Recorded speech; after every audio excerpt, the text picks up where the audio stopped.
Olá, meus amigos do Quinto Elemento, aqui é Arthur Machado e dessa vez estamos aqui no Minicast para falar dos Wokes. Não apenas do que eles são, mas principalmente de como essa filosofia se tornou dentro já da sociedade não algo potencial, mas algo real que já está aí e tem uma estrutura perigosíssima de religião que está corrompendo a nossa democracia. Como é que isso se dá? O que é isso? É exatamente o que a gente vai discutir aqui nesse minicast. Talvez você já tenha ouvido falar desse movimento woke, que parece ser uma coisa de justiça social, de alertar, de melhorar ou iluminar a sua consciência para certas injustiças que existem dentro da sociedade. E uma forma também de não só de ler socialmente essas injustiças, buscar as causas dela, mas também tentar encontrar soluções. E poderíamos até discutir de uma forma bastante ampla e acadêmica todo esse movimento dos wokes, mas o fato é que tem questões muito mais urgentes e importantes que a gente tem a tratar. Até porque o woke já não é apenas uma ameaça distante ou um pequeno movimento que se encontra numa parcela da sociedade, mas ela já está aí, já está impregnado na nossa sociedade, não só no Brasil, mas no mundo, e coloca em risco a nossa democracia.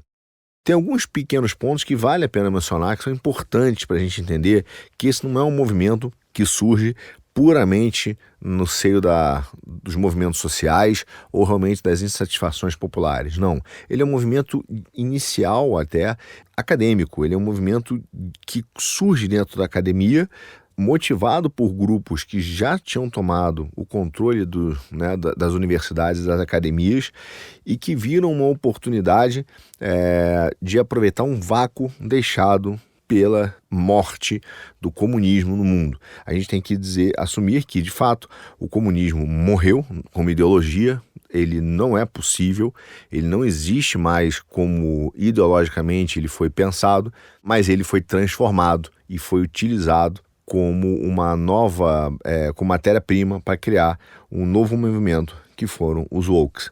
Mas vamos voltar um pouquinho no tempo.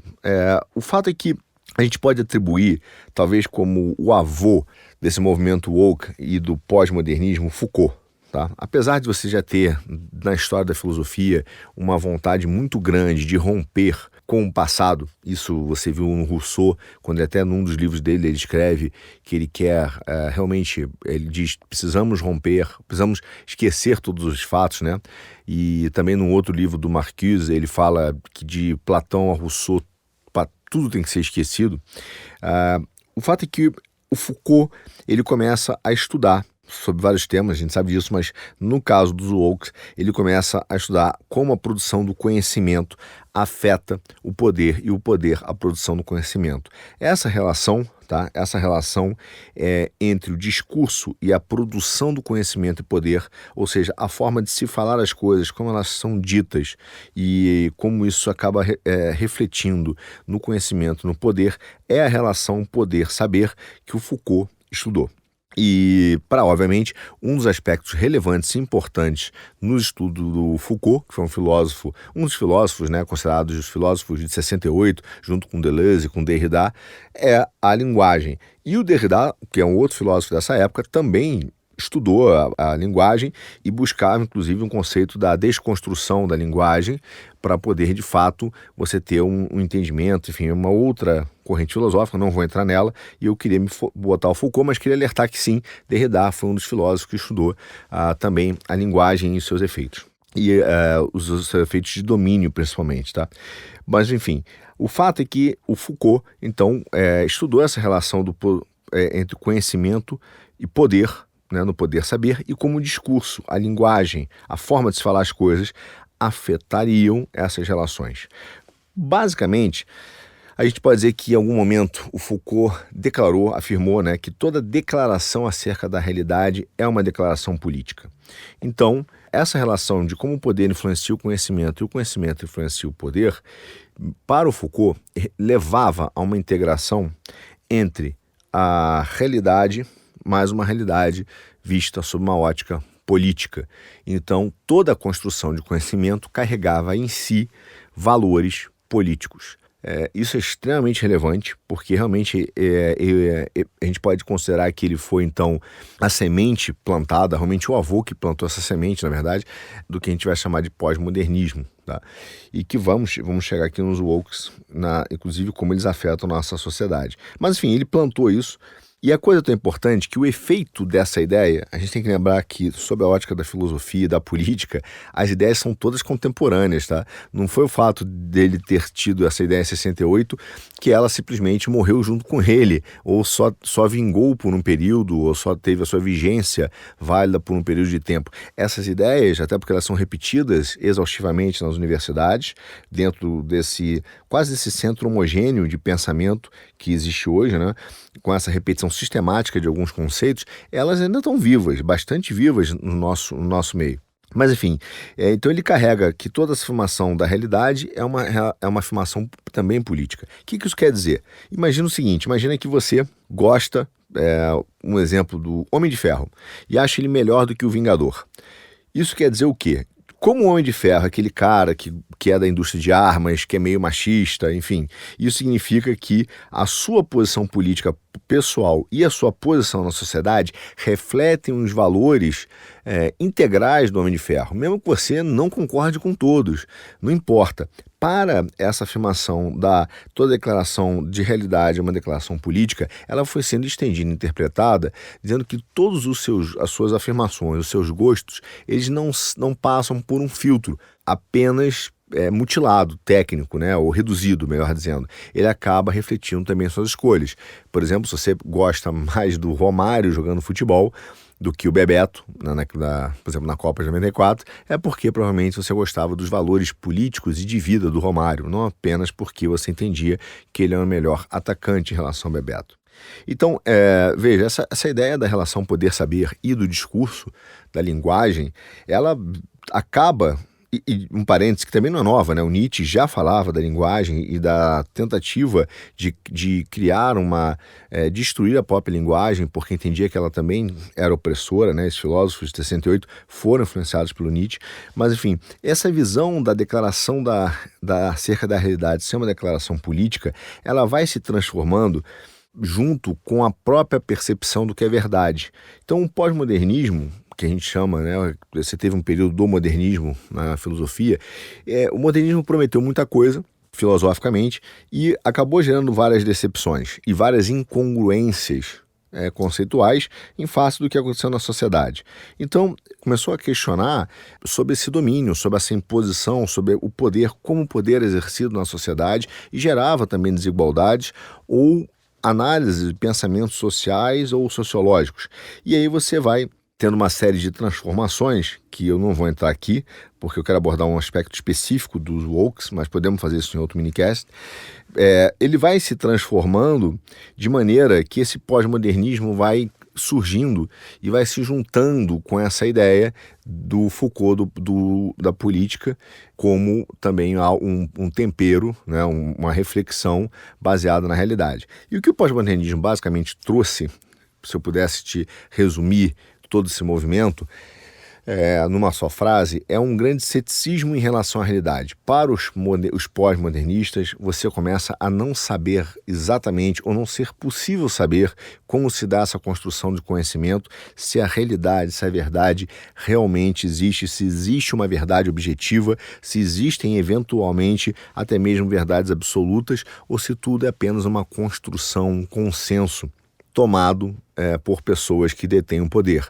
Então, a partir daí, você começa um grande ceticismo em relação ao conhecimento, à verdade, o que acaba inaugurando uma série, uma nova epistemologia. Inclusive, para alguns desses pós-modernistas, a epistemologia tradicional, que significa na filosofia como você aprende, né? O que é esse processo de aprendizagem, como você consegue conhecer algo. Então, é o processo pelo qual você consegue realmente aprender ou conhecer algo, que é a epistemologia, ela acaba sendo contaminada como conceito e como processo por essa visão de domínio, de poder. Então, até mesmo a forma como você diz que algo tem que ser conhecido acaba sendo influenciado, porque você agora exerce uma função de poder acerca daquelas informações da realidade. Então você começa, na verdade, a dizer o seguinte: todo conhecimento, linguajar, termos técnicos que vão se criando só visam manter o poder, né, e o privilégio de determinados grupos. Você começa então a ter uma série de movimentos, como o movimento pós-colonial, que também tem essa visão de que o conhecimento foi feito a partir, né, do eurocentrismo, e esse eurocentrismo, que é branco, patriarcal, hétero, normativo, tudo isso ele visa apenas manter o poder de certos grupos.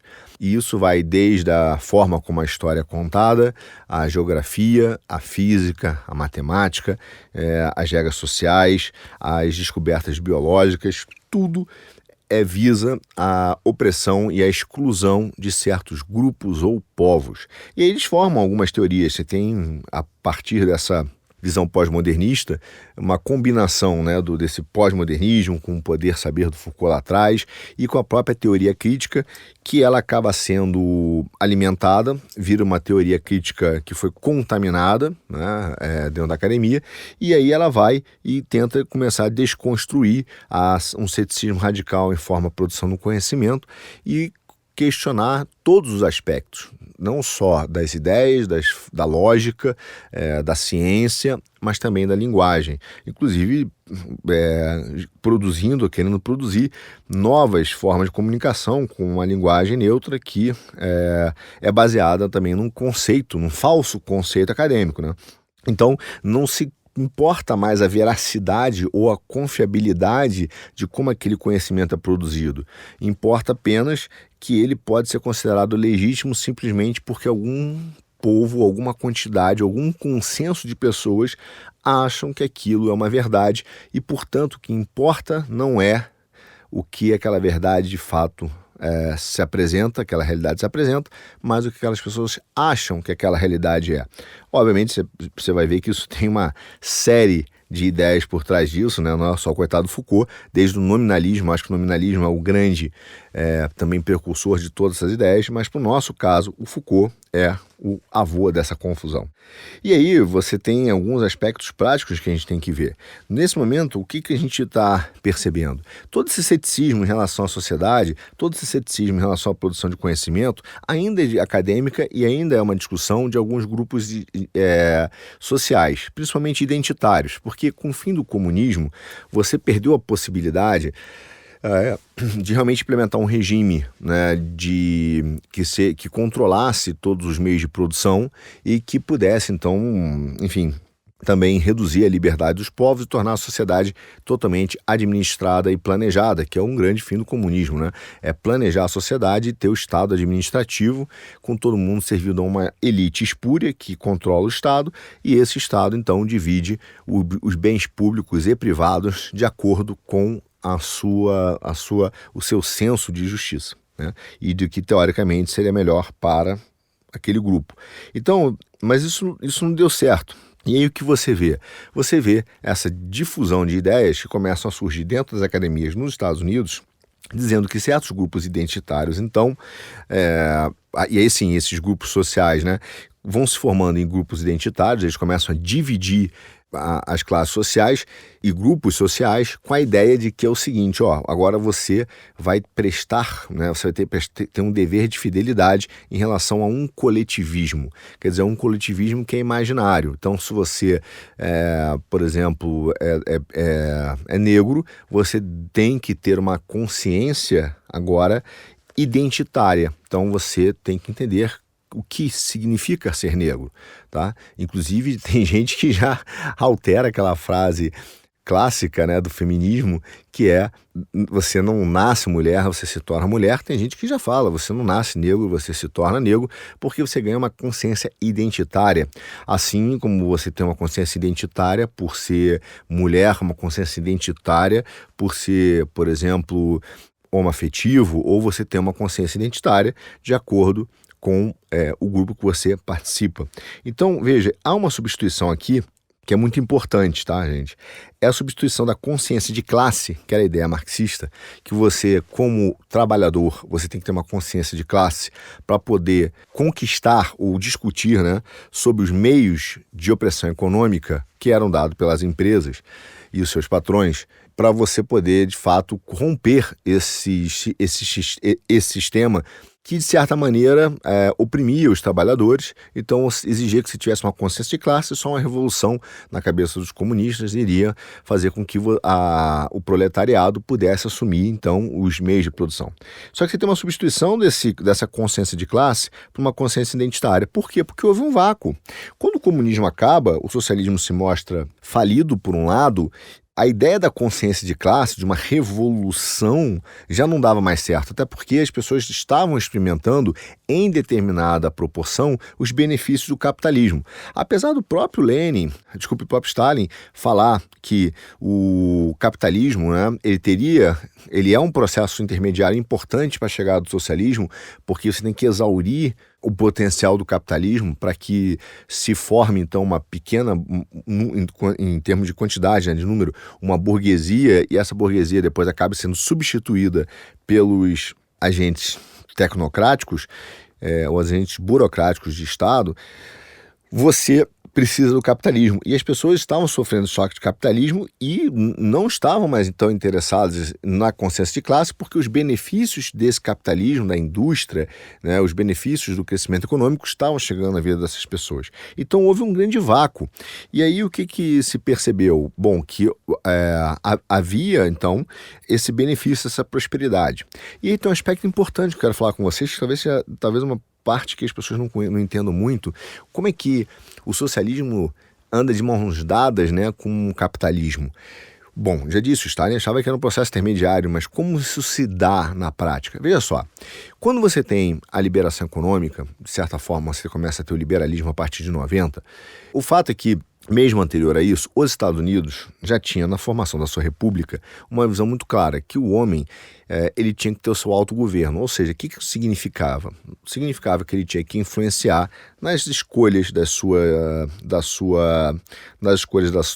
seu dia a dia, que ele tinha que também da sua comunidade, escola do seu filho, etc., que ele tinha que ter independência financeira. Então, veja, ele era um plantador, ele podia ser um agricultor, ele era um pequeno empresário, ele era o padeiro, ele tinha sua independência financeira, ele não dependia de ninguém. Você tem uma visão muito clara, né, da República, os republicanos tinham uma visão dessa importância do homem poder garantir a sua segurança, da sua família, de ter o seu autogoverno e da sua independência financeira.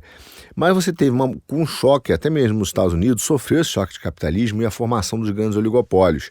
Durante muito tempo, esses grandes oligopólios, que são conhecidos nos Estados Unidos pela indústria do petróleo e tantos outros, e dos bancos como o JP Morgan, você teve uma política que, em um determinado momento, foi feito um combate anti-trust, quer dizer, anti-oligopólios, anti-cartéis, porque se entendia que eles representavam um risco enorme, não só à economia, mas à própria democracia e à liberdade das pessoas. Então, ao mesmo tempo que você tinha que garantir, sim, que cada homem pudesse ter a sua prosperidade, a sua independência financeira, você não podia correr o risco de que esses caras dependessem dos grandes barões, né, que me chamavam, que no final acabam virando instituições rentistas, extrativistas. O Brasil tem muito desses oligopólios, já falamos disso em alguns outros podcasts, minicasts. Mas, enfim, essa foi uma discussão que acabou sendo perdida. O Woodrow Wilson, que depois até apoiou aí a formação, né, da Liga das Nações, etc., ele é o cara que acaba dizendo que dá para conviver a democracia e os grandes oligopólios sem nenhum problema, e ele acaba tentando harmonizar essa questão, e você tem, então, um problema nos Estados Unidos que as pessoas começam, então, a depender e a trabalhar para esses grandes oligopólios, o que vai fazendo um parêntese grande aqui para voltar ao nosso woke, mas o que vai fazer o quê? Com que eles virem escravos corporativos, porque cada vez mais você tem essas concentrações nos megacapitalistas. Quer dizer, imagina um sistema onde a sua liberdade ela é total, então o mais forte vai sobrevivendo e vai ganhando, e significa que ele vai comprando todo mundo, a ponto de que, se não houver um mínimo de proteção de mercado, esses grandes oligopólios viram megacapitalistas e, em torno de uma mesa, basicamente eles comandam um número enorme de indústrias no mundo. E aí as pessoas ficam dependentes de emprego desses caras que controlam o dinheiro e os meios de ação.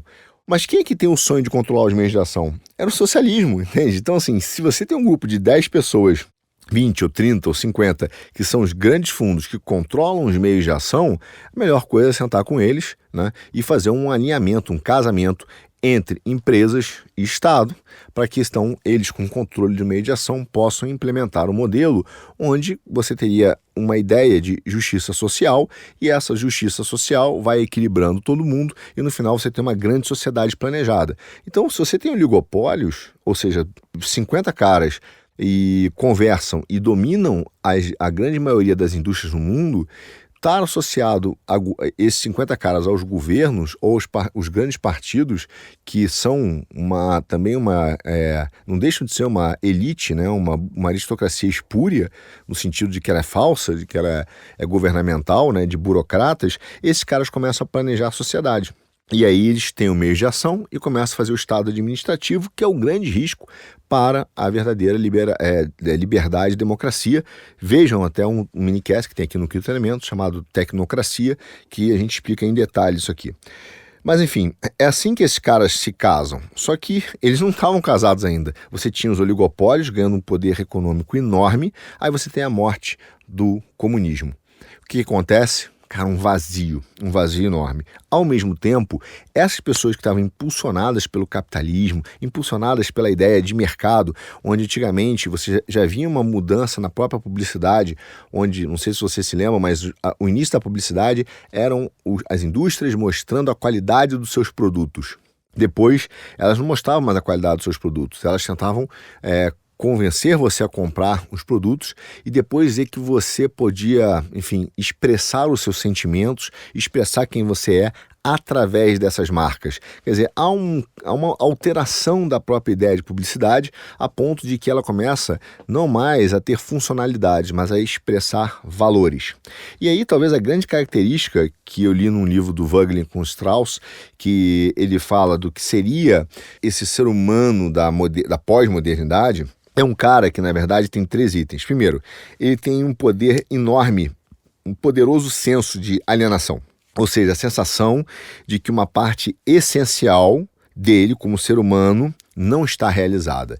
Então é essa vontade de se sentir representado, de se sentir visto na sociedade, de ver a si mesmo quase como um narcisista, mas ele sente isso nas grandes marcas. Ele precisa não só ver os seus valores ali, mas ele precisa se autorrealizar naqueles valores que ele vê numa marca. Então, ele quer parecer moderno, ele bota um tênis assim, ele quer parecer, um cara cool, descolado, ele bota uma roupa assim, ele pinta o cabelo, enfim. Mas ele não apenas quer refletir aqueles valores, ele quer se autorrealizar naqueles valores. Então, há uma sensação enorme de algo que não foi realizado dentro de cada ser humano. Só que, ao mesmo tempo, essa não realização gera o segundo item, que é um sentimento de revolta. Porque, mesmo com os meus valores representados na sociedade, eu não me sinto realizado. E aí, ele se revolta contra o quê? Na cabeça dele, contra as condições que geram aquele sentimento. Porque eu deveria me sentir realizado. Se eu não estou me sentindo realizado, é que tem condições que não foram atendidas, tem gente que não está deixando. Quem são esses caras? Então, começa a necessidade de criar um inimigo novo, um inimigo imaginário para se combater. E o terceiro item é a crença de que ele sozinho, com o seu conhecimento, seria suficiente né, através da sua razão, através da sua verdade, dessa verdade relativa do pós-modernismo, desse ceticismo radical, superar essas condições que são impostas a ele e que o homem, então, tem um poder de se transformar através da sua autorrealização.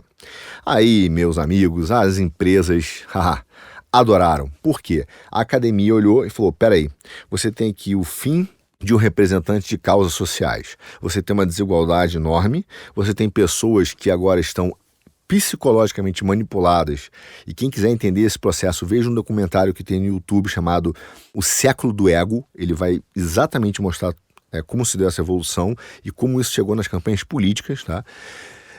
Mas essas pessoas precisam realizar os seus desejos, a própria definição de liberdade ela começa a ser alterada, né? Não é mais aquilo que você não quer fazer, liberdade é aquilo que você não quer fazer, mas assim, a necessidade de você garantir que todos os seus desejos sejam atendidos, mesmo que te façam mal, porque agora liberdade e felicidade é a realização plena de todos os seus desejos na sua máxima potencialidade. Então, você vai lá e aí começa a ter, né, essa percepção de que, cara, quem que vai representar as causas sociais? Só que você não está mais falando de dinheiro. As empresas falaram, cara, hoje sim, a gente precisa manter esse neoliberalismo, esse globalismo. As empresas começaram a ganhar muito dinheiro, circulou muito dinheiro, falou, cara, não podemos perder isso. Então a gente tem que acabar com a ideia de consciência de classe. E aí as empresas, junto com a academia, essa ideia surge dentro da classe média burguesa, dentro da burguesia americana, dos caras que têm dinheiro. Eles falam assim, cara, vamos defender as causas de autorrealização, das pessoas se expressarem. Felicidade é você poder se expressar como você é. E aí eles fazem então esse movimento e aí vão pegando essa pauta, tá, que parece amigável. Então assim, veja, eles não estão mais falando do sentimento de desigualdade de dinheiro, do sentimento de desigualdade de educação, de acesso, de saneamento. Não se preocupa mais com isso, né? Aquela ideia de que estão preocupados com o nível de saneamento, por exemplo, na África, não existe mais. Ela deixou de ser relevante como aquela criança vive na África, o que era muito relevante na década de 90, você via filmes, etc. Isso sai de circulação. A Unicef, com aquelas fotos das imagens, das vacinações, do bem-estar, isso vai se perdendo. E o que vai ganhando em troca? Vai se ganhando uma ideia de que você tem que poder se expressar, que você tem que poder, então, atender às suas necessidades individuais. Qual é a grande lição que a gente vê aqui? Uma troca, uma substituição do bem comum pelo bem individual. Ou seja, a segmentação coletiva da sociedade, ela vai lá e começa a criar a ideia de que o bem que tem que ser buscado é o bem individual e que o bem coletivo ele é feito através de segmentação. Então você tem o bem-estar, né, o bem comum do segmento negro, o bem comum do segmento homoafetivo, o bem comum do feminismo, o bem comum, e aí vão se criando esses conceitos. No final das contas, o que está sendo discutido aqui é primeiro, sim, uma troca de princípio de meta civilizacional. Não procuro o bem comum, mas procuro a realização do bem individual através da segmentação coletiva da sociedade. Mas também a gente acaba vendo uma nova antropologia, que eu vou falar daqui a pouco, em substituição, por exemplo, à realização de direitos civis. A questão não é mais a realização do seu direito civil, de você poder fazer certas coisas que antigamente a lei não deixava e acabam sendo prejudiciais ou preconceitos específicos contra você. Exemplo, a mulher votar ou a mulher trabalhar. Banheiros comuns entre brancos e negros, né, como aconteceu nos Estados Unidos, ou a questão do apartheid na África do Sul. Não é mais a realização de direito civil, o seu direito de se separar e de casar de novo. Não, esqueçam isso. Começou a virar o bem individual uma imposição conceitual de uma única interpretação social, porque não basta eu poder expressar a minha individualidade, eu tenho que me realizar. E se eu não estou me realizando, é porque existe alguém, você lembra da condição 2? Alguém que se revolta, que não deixa com que essa condição aconteça e eu fico, apesar de eu me expressar, eu ainda me sinto alienado porque eu não sou realizado. Então, eu preciso combater esse cara que não me realiza. E aí você vai ter uma imposição, uma pauta que ela não é mais a percepção de realização de direito civil, mas de imposição, de extermínio, de fim de uma série de ideias, né? Inclusive o cristianismo, inclusive a heteronormatividade, e aí você vai ter uma série de conceitos que serão atacados, né? Que a ponto de que não possam nem conviver em conjunto com outros, porque eles são as condições de opressão e por isso eles têm que ser exterminados dentro daquela teoria pós-colonial, tudo isso que eu falei um pouquinho antes. Entenderam? Então, assim, aí o que as empresas veem? Cara, isso dá dinheiro. Então, se a gente quer, esse pessoal esqueceu a consciência de classe, ninguém mais está preocupado em como ter maior prosperidade. Cara, eles estão preocupados agora em se autorrealizar, não estão mais preocupados em ter prosperidade. Então, vamos aproveitar essa onda. Olha que loucura. As empresas que eram vistas no passado como opressoras, que era o cara que, explorava o trabalhador, explorava o operário, explorava, enfim, o pequeno fornecedor. Cara, de repente, elas viram e falam assim, nós não somos mais opressoras, agora nós somos libertadoras, porque nós apoiamos as suas ideias de autorrealização. Se realmente você não sente a sua sexualidade representada, nós entendemos isso e nós vamos te apoiar para você se sentir. Se você se sente excluído de uma sociedade porque o Estado não faz isso, nós empresas vamos te incluir. Se você se sente a sua consciência coletiva, a sua coletividade, a sua consciência identitária de classe se sente oprimida por um determinado extrato social, nós vamos te ajudar a se libertar. Só que quem tem um problema dessa história toda, você precisa escolher um inimigo, né? Quem é o inimigo? Antigamente você tinha, o inimigo era o sistema, eram os meios de ação, as empresas, o grande capital. Opa, agora não, escolhemos o nosso inimigo. O inimigo foi aquele que criou todas as leis opressoras que fizeram com que fôssemos colonizados e os responsáveis para que a gente tenha essa consciência identitária. Ou seja, não é mais o cara que nos empurrou para uma consciência de classe porque ele tomou os meios de produção. Não. Agora é o eurocentrismo, é o branco, hétero, homem. Esse cara é a pessoa que carrega uma série de pensamentos, de leis, de regras, de criação de normas que foram opressoras na arte, na pintura, nas suas representações como as estátuas, né, na literatura, na matemática, na ciência, na química, na física. Todos esses caras criaram um sistema de pensamento do saber-poder em que eles estão aí para dominar, por isso que eles dominam a sociedade. Entendeu? E aí as empresas, os grandes fundos, os mega capitais que só estão preocupados com grana e querem controlar os meios de ação, falaram, estamos dentro, estou dentro com vocês. Como se dá na prática, fizeram a utilização de uma pauta progressista, né, amigável, uma pauta amigável, para desviar a atenção de quê? Da monolítica do poder deles, ou seja, eles do controle monolítico e de lucros que eles têm. Então, como eles controlam os mercados, como eles controlam os meios de ação, desviaram a atenção do povo para que não se percebesse isso. Assim, eles continuariam dominando as cadeias, os meios de ação e vão, então, manipular você para criar um novo senso de justiça social. E aí você vê o quê?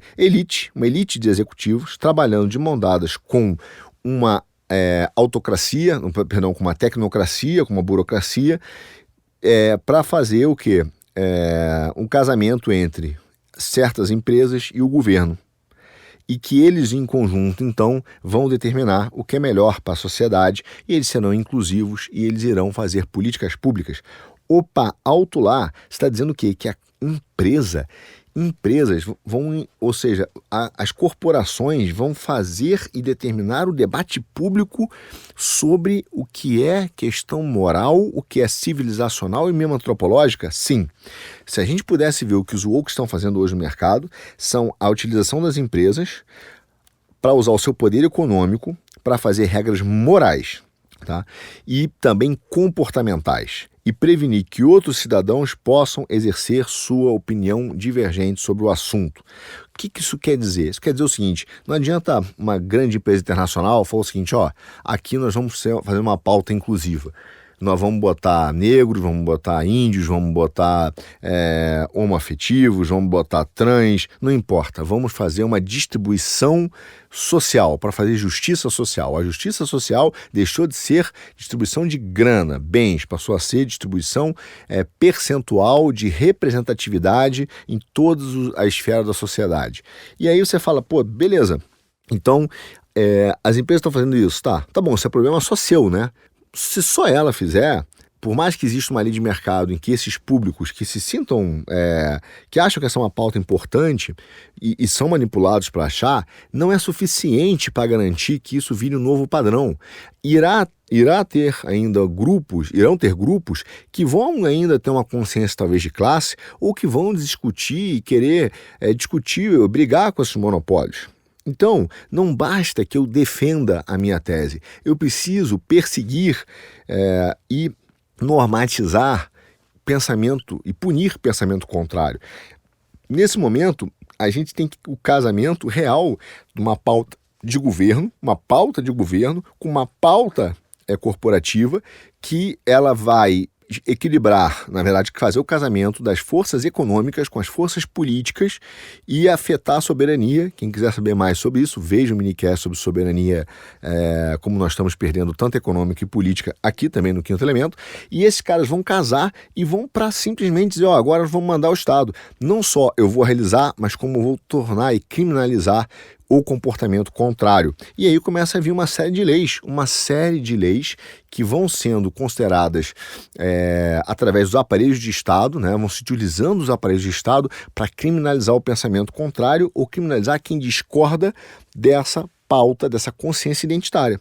Aí você fala, peraí, então as corporações que saíram de opressoras viraram libertadoras, isso, e começaram a lucrar com esses ideais no momento que eles ajudam a divulgá-lo, isso, e ganham poder político. Eles reduzem e esvaziam o Estado para impor uma pauta moral, exato, e pior, começam a ser árbitros da verdade em tudo, dizer o que é certo e o que é errado, e acabam silenciando o dissidente. Por exemplo, quando ele demite alguém que discorda da ideia de um racismo estrutural, quando ele demite alguém que discorda, por exemplo, do princípio da ideologia de gênero, que o sexo e o gênero são coisas diferentes e que você tem uma natureza, né, que possa, no seu gênero, ser diferente do seu sexo.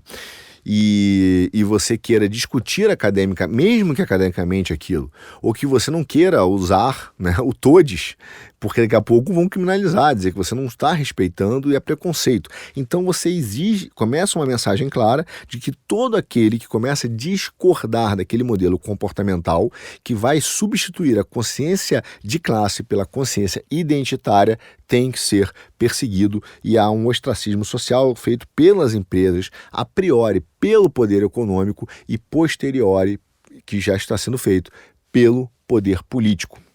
Bom, veja, nós não estamos falando só de um ataque econômico no cidadão, estamos falando de um ataque à própria democracia.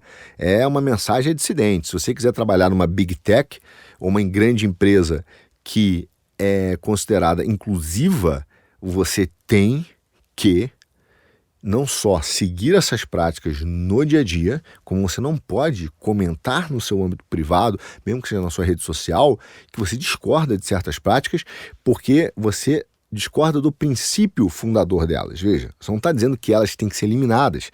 Se alguém quiser ter, enfim, um gênero diferente do seu sexo, ok, seja assim, mas eu não preciso ensinar isso com um padrão real de conhecimento. Não é uma nova epistemologia, isso não é provado, isso não é científico per se, até por causa do princípio da filosofia da ciência, em que isso não é falsificável. Se você não consigo testar se isso realmente é falso, se eu não consigo provar isso, né? O Popper dizia, como eu vou dizer que é científico? Científico é aquilo que eu posso falsificar, né? Eu posso testar. Então, assim, eu tenho uma outra teoria. As teorias que são ditas, teorias de ideologia de gênero e racismo estrutural, vejam, são teorias de interpretação social. Não são científicas per se, em si.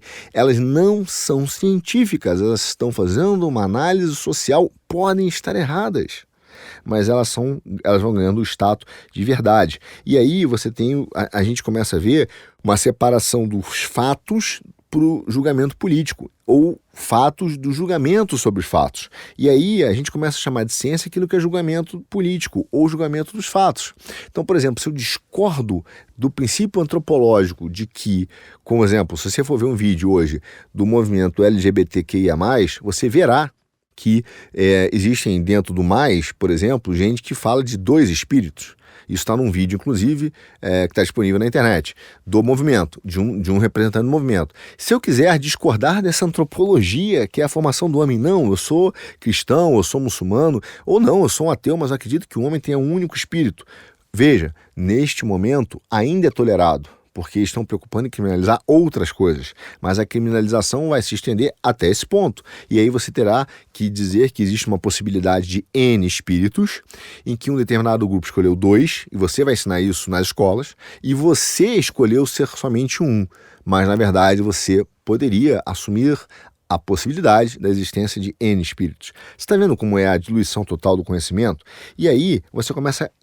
Agora eu vou entrar no ponto que eu realmente quero falar desse podcast, tudo foi um grande apanhado, é que esse movimento que a gente está falando, ele começa a virar, sabe o quê? A ideia de inclusão. E a inclusão, ela tem um valor central, que é a diversidade. Só que essa diversidade é apenas de gênero e raça. Ela não é uma diversidade de pensamento. Essa não é aceita. E ela começa a virar, então, o símbolo de diversidade, virar algo mais importante do que aquilo que ele realmente representa. Porque o que ele representa é mutilado, mas o nome começa a ser endeusado. Veja que loucura, mesmo que seja um processo antiético. Você tem casos de grandes bancos, exemplo, a Goldman Sachs, que se considera inclusiva. Tem políticas sociais, tem fundos ambientais, tem uma série de práticas de diversidade e inclusão. Mas, ao mesmo tempo, ela foi punida por fazer um caso gigante de corrupção na Malásia, onde ela pagou mais de 1 bilhão em propinas e acabou fazendo um acordo em que ela aceitou pagar 5 bilhões em multas. Gente, a gente está falando de 5 bilhões para um país, né?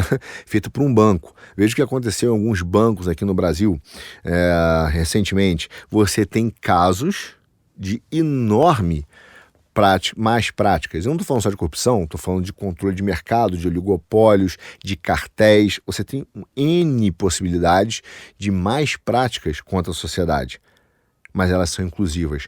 A diversidade virou um escudo para que essas empresas possam livremente ampliar os meios do controle de produção e aproveitar cada vez mais da formação de mão de obra barata no mundo. E ela, então, cria o senso de justiça social não baseado na sua liberdade, não baseado no seu direito de escolha, não baseado na sua justa remuneração pelo seu trabalho.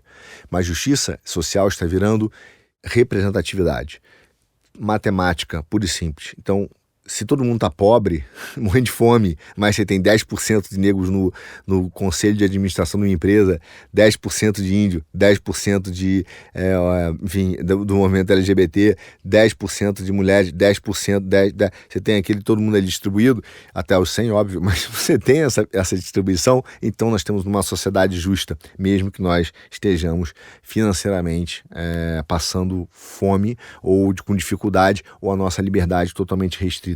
É uma mudança do que é a liberdade e a justiça social, é um coletivismo que veio sendo imposto para ser uma sociedade administrativa, formada por um Estado administrativo que foi capturado pelos grandes oligopólios. É uma estrutura de domínio social. E esse que é o problema. É que esse conceito de diversidade virou quase como uma estrutura de fé. E a gente está vendo o quê? Que os woke estão virando uma estrutura de seita religiosa. está virando uma estrutura de religião. Só para você entender o que eu quero dizer, não estou falando do fanatismo, porque a gente sociologicamente entende mal o que isso quer dizer. A gente tem que entender que uma religião basicamente é um sistema de crença, óbvio, todo mundo já sabe, mas o que ela tenta? Ela tenta explicar a estrutura e a existência de um todo, de um cosmos. Ou seja, como uma realidade que eu vejo se relaciona com o cosmos, né? Quais são a justificativa para a existência das coisas? Existe um princípio antropológico que é o homem, como o homem se formou, de onde eu vim, quem me fez, né? Não importa se você acredita que foi um criador ou se foi a pura mãe natureza, mas você veio resultado de algum processo. Como deve ser a civilização? Como devem ser as nossas relações?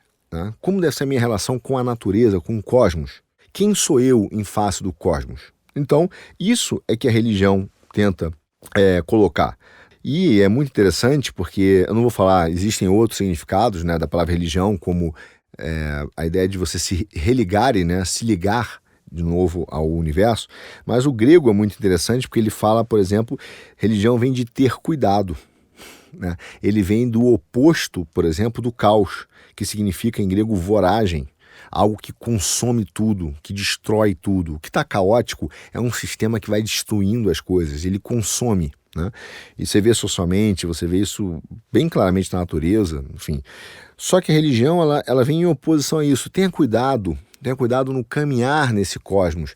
Tente encontrar um sistema de ordem, de relacionamento, de harmonia. Então, é bem interessante porque a religião, de certa forma, eu não estou falando da cristã, vou falar rapidamente aqui, mas toda a religião ela representa, de certa maneira, um ponto máximo de auto-exteriorização do homem, tá?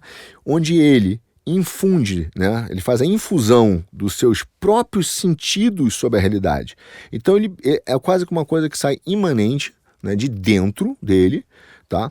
E ele busca isso lá dentro, mas ele transcende. Principalmente o cristianismo, mas o cristianismo, inclusive, vou fazer esse parênteses, ele é uma religião extremamente interessante porque, teologicamente, ela é imanente e transcendente e é uma das pouquíssimas, talvez a única religião do mundo que é imanente e transcendente. Mas isso é um minicast para a teologia, vamos seguir. Mas ela é, de fato, uma infusão dos seus sentidos. Você está dando o sentido ao cosmos, essa relação, a partir do seu sentido, né?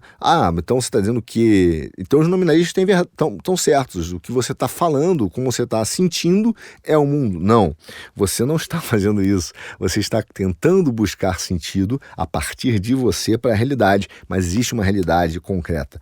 Então, assim, a religião supõe que essa ordem humana ela vai ser projetada na totalidade de um ser, porque ela entende que a partir da ordem humana, não sua, não somente sua, de toda uma ordem humana, existe então uma totalidade de um ser que não só reconhece essa ordem humana, né, porque ele fez a ordem humana, mas ele se revela, ele revela a própria ordem, tá?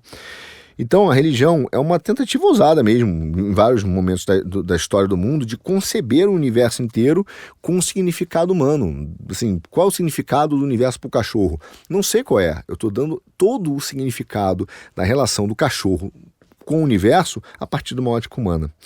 E isso é muito importante, porque no momento em que você pega todo a sua existência, essa ordem existencial e projeta, você começa a montar uma coisa que a gente chama na sociologia de programas institucionais. E esses programas institucionais vão formar toda a sociedade e vão apresentar, tá, coisas reais, como motivo, projeto de vida, atitudes, forma de relacionamento. Então, esses programas sociais têm sim um status ontológico, status de ser. Tá? Então, eu começo a dar sentido e começo a estabelecer mecanismos de projetos de vida, de vivência, a partir também da religião, que vão sim conceber, né? Vão, na verdade, criar esses vínculos entre a realidade e o universo e o cosmos. E esse é o problema. No momento em que você hoje tem empresas estabelecendo critérios morais, estabelecendo um critério único antropológico, um critério único civilizacional e está determinando como esse comportamento deve ser e criminalizando, tentando realmente eliminar esses outros outras formas de pensar, colocando, na melhor das hipóteses, como se fosse uma caixinha dentro de um universo maior. Então não tem nenhum problema você ser heterossexual, desde que você entenda que você é fluido, desde que você entenda que você o seu gênero é diferente do sexo, é possível, mas no seu caso, essas coisas coincidiram e você escolheu ser hétero. Então veja, não é mais um padrão biológico, é um padrão onde você virou uma espécie, né, de um gênero maior, de algo maior, entendeu? Então você virou uma caixinha dentro de um armário, uma gaveta dentro do armário. Então você tem que reconhecer essa norma maior. Esse é um problema dessa nova religião, desse estado que está sendo montado, e por isso que eu falo que é religião, porque não é uma crença, é um programa institucional no sentido de formar um projeto de vida, de formar uma civilização, de formar uma estrutura social. Esse é o problema dessa nova religião que está sendo formada, que tem estrutura de religião que já está sendo implementada, que são os wokes, que é a Igreja da Diversidade. Então, ela está tentando estabelecer um universo inteiro, uma nova forma de se relacionar com uma visão de diversidade, uma visão dos wokes, essa visão identitária, de uma consciência identitária. Mas, Arthur, se ela é uma religião, ela tem bode expiatório? Tem alguém a ser vencido. Quem é? Exatamente o homem hétero, branco, teoricamente patriarcal. Esse cara tem que ser expurgado. Esse cara é o grande culpado dos problemas da diversidade, dos problemas da opressão. Se nós queremos uma sociedade justa, se nós queremos uma sociedade representativa, porque agora a justiça virou representação, nós precisamos expurgá-los. Meu Deus, e qual o pecado deles? Tem pecado? Sim, tem pecado. Racismo estrutural. São preconceituosos em relação a gênero. Eles fizeram uma estrutura de pensamento, não foi uma estrutura econômica, porque seria a consciência de classe, fizeram uma estrutura de pensamento, de conhecimento, de falar. Essa palavra que eu falei agora, palavra, ela é opressora porque ela foi criada a partir de um pensamento de um homem hétero, eurocentrista, branco. E tudo isso forma o seu pecado original.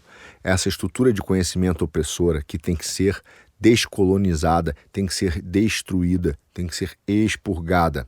Ele tem que reconhecer que ele é um racista estrutural e que ele é um preconceituoso e que ele também é um gênero fluido. Então, esse é o pecado dele? E como é que ele faz a expiação?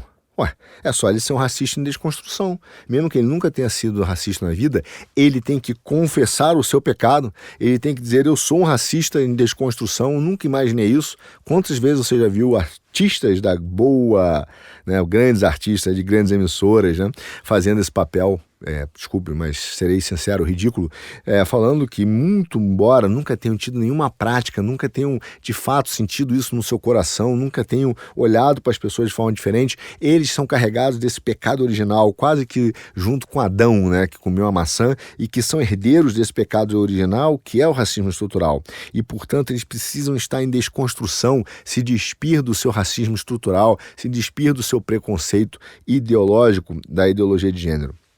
Então, eu tenho uma estrutura de religião e eu tenho uma igreja, sim, da diversidade.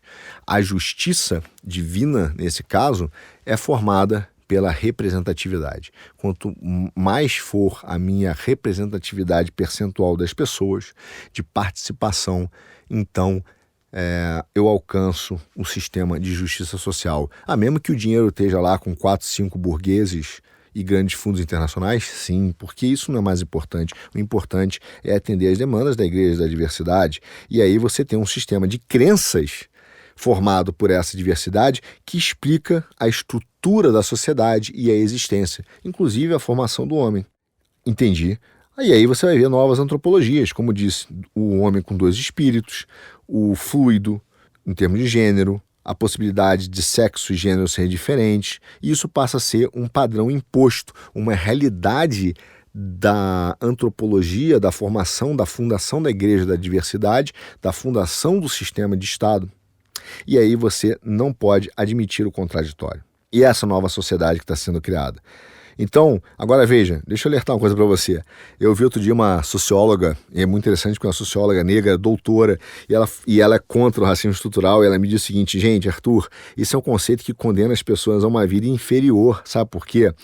Porque eles não têm mais esperança. Ele olha para um sistema e ele fala, você está dizendo que para eu poder vencer as consequências realmente históricas do racismo e tal, eu tenho que desconstruir todo um sistema gigante, até mesmo de conhecimento, para eu poder prosperar na vida. Quer dizer, não depende só de mim, não é mais uma coisa que eu, através da minha autodeterminação, mesmo tendo mais dificuldade, eu consiga superar? Exatamente. Então, você condena aquela pessoa a uma vida sem esperança. Você não consegue mais retirá-la de lá, de dar esperança para que ela possa prosperar. Você não consegue buscar realmente um equilíbrio, porque ela passa a ter a ideia de que para vencer ela tem que destruir um sistema inteiro e não promover a sua autodeterminação. Então veja, a própria diversidade ela acaba sendo uma corrupção de um conceito de justiça, porque você pegar até mesmo no modernismo, não modernismo, mas um conceito que foi muito utilizado no direito, do Rawls, a ideia dele era o seguinte: finge que você vai nascer, tem um véu na sua frente. Você tem todos os segmentos sociais possíveis, branco, negro, brasileiro, chinês, americano. O que ele entende como o ponto ótimo de justiça social? Na hora que rasgar o véu, por exemplo, antes de rasgar o véu, por exemplo, você fez a sua escolha. Eu quero nascer branco nos Estados Unidos ou negro na China. E quando rasgar o véu, essa escolha, no seu ponto inicial, ela é indiferente. Inicial, no seu ponto de formação inicial, ela é indiferente. Depois não. Mas no momento zero é indiferente. Aí você teria um conceito de justiça. Só que isso é jogado fora. O Rawls não é mais visto assim. A justiça não é mais vista assim. Ela é vista agora como representatividade. E ela acaba gerando uma tremenda injustiça. Por quê? Você vai ter 10% dos negros no conselho de 10% das vagas de conselho de administração de uma empresa para negros. 10% para mulheres, 10% para índios. Só que você ainda tem tantos negros que vão ficar de fora, tantos índios que vão ficar de fora. Você vai escolher por que critério? Quer dizer, você vai tirar o critério de excelência para ser um critério puramente diversidade. Aí você fala, tá, mas é só por um tempo, que lá na frente vai todo mundo começar a ter a mesma excelência. Não é verdade, porque o que você está fazendo para melhorar a vida dos outros? Nada. Você está usando apenas um critério de representatividade, como se de justiça fosse. Então você está condenando pessoas a injustiça real. E sabe qual é o pior? É que as empresas estão demitindo pessoas, estão perseguindo gente nas plataformas eletrônicas, não estão mais sequer distribuindo conteúdo ou vídeos ou mensagens que tentam debater essas ideias, porque elas estão violando os artigos de fé dos wokes.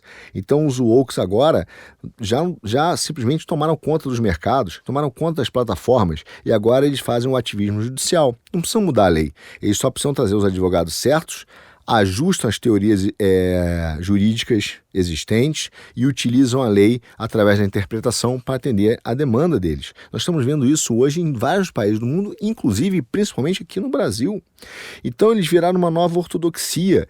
Pessoas estão sendo demitidas e perseguidas, canceladas na rede por não aderirem à pauta woke. Por não aderirem a uma antropologia.